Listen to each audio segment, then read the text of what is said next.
All right, so I wanted to do something slightly different today, which is more talk about how to think about your own career and think about like, where you should be spending time. And I remember I was taught this framework by the CEO founder of a company called LiveRamp that I used to work at. So Oren had this notion of like, what is the thing that you are the single best in the world at? And at the time, when I first heard this, I was like, okay, that's a little bit of an odd framing, or, it's not clear to me exactly how to make use of that.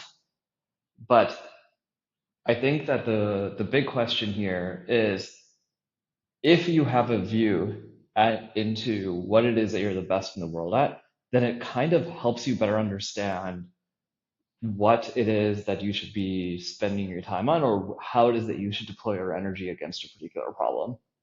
And so how do you even go about answering the question, what are you the best in the world at?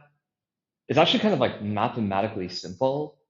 There's a little less than 10 billion people in the world.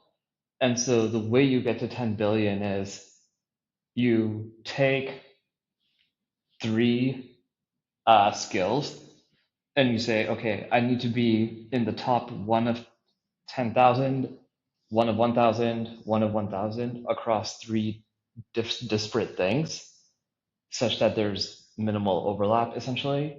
And then I get 1 in 10 billion. And so all of a sudden you're like, wait a second, okay, I can actually kind of be the best in the world at something. And so you do have to think about things that are not overly generic or that are not high overlapping, such that you could actually be basically top 0.1% or top 0.01%, right? And so a good example of this, at least in in my surroundings, is this is like the question I asked when I was looking for co-founders for Firma. It's like, okay, what does that other person think of themselves as best in the world at? And then what do I think that they're best in the world at?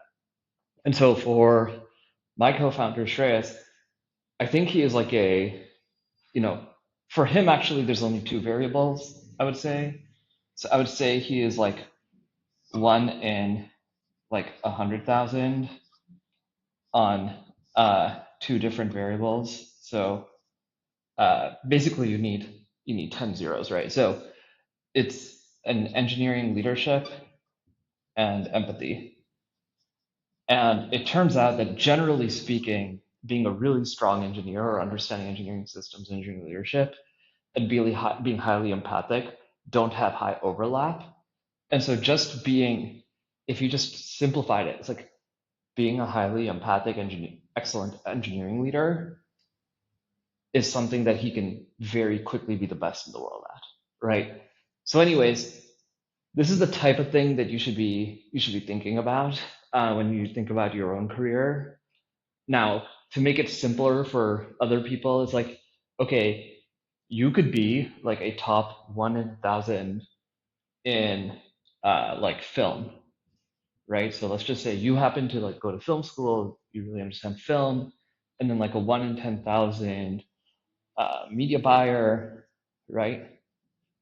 And then a 1 in 1,000 copywriter, right? It's like, okay, these three things are generally very hard to get together. And so if you can actually be these three things at this scale, odds are you're the best in the world as like a strong copywriter who appreciates film in the media in as a media buyer. And now all of a sudden you could be saying, hey, wait a second, maybe I should be the person helping to create ads for new movies that are coming out. Or I can operate in the ecom world and put together ads that have a strong element of high sort of like filmography or videography that other people simply will not be able to do because they don't have that skill or that taste that I have. Anyway, this is just a framework that I think is very useful for people. It's certainly been useful for me in terms of where I spend my time. And again, with my co founder, hopefully it helps you.